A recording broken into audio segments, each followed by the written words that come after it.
Hello, my name is Meg Joyce, and I am very excited to be sharing with you the story of branding for Access to Memory Foundation. The reason I'm sharing this is because I think it's a perfect example of what branding looks like and feels like when you work with me. So, the first thing that we start with in any branding job is identity. This is beautiful. To get here, we start here. This is where we start with messaging, with positioning, with promise, with purpose, with all of the things that exist inside of the brand. That is identity. So we have things like the brand overview, we have brand essence, brand purpose. Access to Memory Foundation says, we promise to protect, strengthen, and evolve the open source infrastructure that preserves the world's memory, with transparency, community partnership, and unwavering commitment to archival standards. Very specific to them, but the perfect expression of what they do. And there was no back and forth bickering, no, I'm not sure, any of that. It was so simple because of the conversations that we had had, all feeding into the concept of this identity. It is so difficult on an organizational level to come to a clear consensus as a group, except for when you have someone like me who mediates the conversations and makes it feel easy. That said, then we move into brand vision, the vision for the future, the vision of what they're building. Their values for Access to Memory Foundation, that's open source stewardship, community ownership, global accessibility, transparency, and the preservation of memory, and what all of that means to them. Then we have their key messaging pillars. These are things that they can always come back to when they are building content, when anyone on their global team is working to put content out into the world on behalf of Access to Memory Foundation. Then we have the story of the Access to Memory Foundation. This is important. It is the thing that everyone gets to come together around. It is how they, as a community of people working inside of the foundation, speak to each other and understand each other, and it is how they communicate their purpose and their story to the world. The personality of the brand, because it's not just one person. How do you speak on behalf of the organization in the same way that someone else speaks on behalf of the same organization? Unifying it, making it feel organic and natural to the purpose of the brand. Then they have inside of the Access to Memory Foundation, they have a sub-brand, Atom. This is the software that they have developed, open source software for archival purposes. And we needed to make sure that those brands communicated with each other and felt connected. I also did a competitive analysis and the value of community. Community is important to Access to Memory Foundation and to the existence of Atom, the software. All of these things come together to create their identity. This is the work that we do before we get to the fun and exciting visual stuff, because this is what makes the visual stuff possible.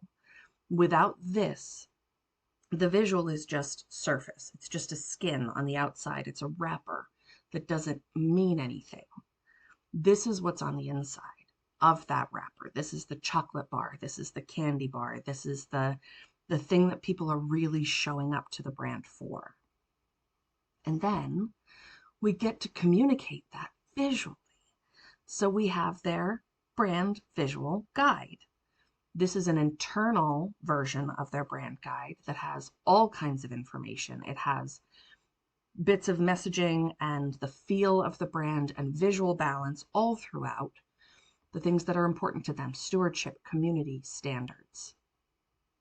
And then we also have the logos, which is important because you need different layouts, different purposes, different functions. We have the different physical layouts. We also have an abbreviated version of the foundation's logo. We also have the sub-brand version for the Atom software. and they all feel connected. And then we have their color story and their color palette and their typography. These are all key puzzle pieces in the brand. And the guide and the identity document are how you get to learn how those puzzle pieces fit together. Then I also create a light version of the guide so that you can share this with external people who don't necessarily need to have the full story, but do need to know how to represent the visual brand. That could be a graphic designer that's coming in on a small project. That could be someone who's coming to touch things up on the website, whatever it is. And then, of course, for both of them, I include a before and after, because Access to Memory Foundation didn't have a brand really before working with me. We created this from the ground, from the center up. And it's important to recognize how far they have come. So I do this as a celebration and also as a reminder. Now, along with all of this, they get a myriad of tools. They get a myriad of tools that they can use to make this brand work. They get all of the things that they need for social media headers. They get things that they can put in email footers. They get digital and print versions of the logo, all of the logo files, because that's important. They get the fonts. They get, this is another thing that I do. I create the design for the homepage of their website. I do not implement, but I create the concept. I can show that to you here because it's important for me to give context to the puzzle pieces. If all I've done is give you logo files and some messaging and a couple of extra bits and pieces, then I haven't given you the visual roadmap to how they fit together. I don't want at any point for someone on your team to be looking at what I have given them and have a question that doesn't have an answer, because that creates inconsistency in the brand. It's my job to find all of those missing pieces before we start to implement the puzzle. And for just a little peek into how the decisions got made. So we did the identity document, and that was good. That was great. We had conversations about it. Easy. I understand that. I get to take in what you say and translate it into the identity in a way that feels really sort of magical and connected to the heart of what you're doing. The visual piece, what started out as, I think it was 7 different concept sketches, I sent out the 7 options as a survey, and I said, pick your favorites, rank them from 1 to 7, and then I applied ranked choice voting logic. So we were able to then have our front runners, our favorites, set and ready for the group to show up for a conversation. And when the group showed up for conversation, we all collectively identified that yes, these are our 3 favorites. All of the stakeholders agreed these were the 3 favorites, and everyone was happy moving forward with these 3 with changes. Changes are welcome. Changes are good. We also identified that these were the favorite options for the color palette. So I took the notes and I took the feedback and I translated those into the 4 actual final options. And at this point in the process, you can see every single one of them has the different versions of the logo so that you can see all of those. It has a little snapshot of how a bunch of the puzzle pieces, the visual pieces, fit together. And then the different ways that the homepage of the website would look, because it helps to have actual real world context when you're making these decisions. And from here, with all of this information, we were able to do a simple survey that said, this is my favorite, this is my second favorite.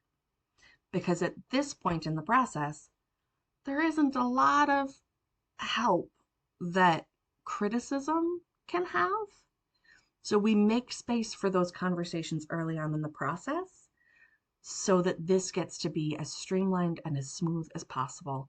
And in the end, they went with this final option, and everyone in their entire, I think it was like 12 or 14 people involved in the decision making. Everyone felt heard, everyone felt seen, and now everyone feels equipped with what they need to move forward in growth of the brand, which is the whole point.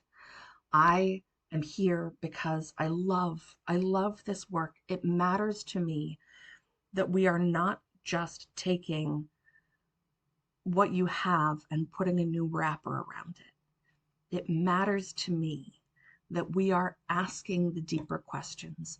Why is this important to the people that you are trying to connect to?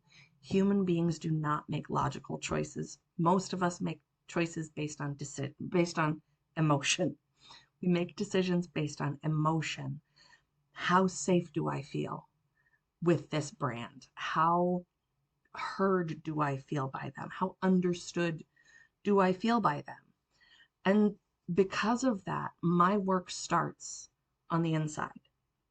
So this has been a little bit of a tour of what that work can look like. And I would love to have an opportunity to speak with you in more depth about what that could look like for you and for your organization. Thank you so much and have a great rest of your day.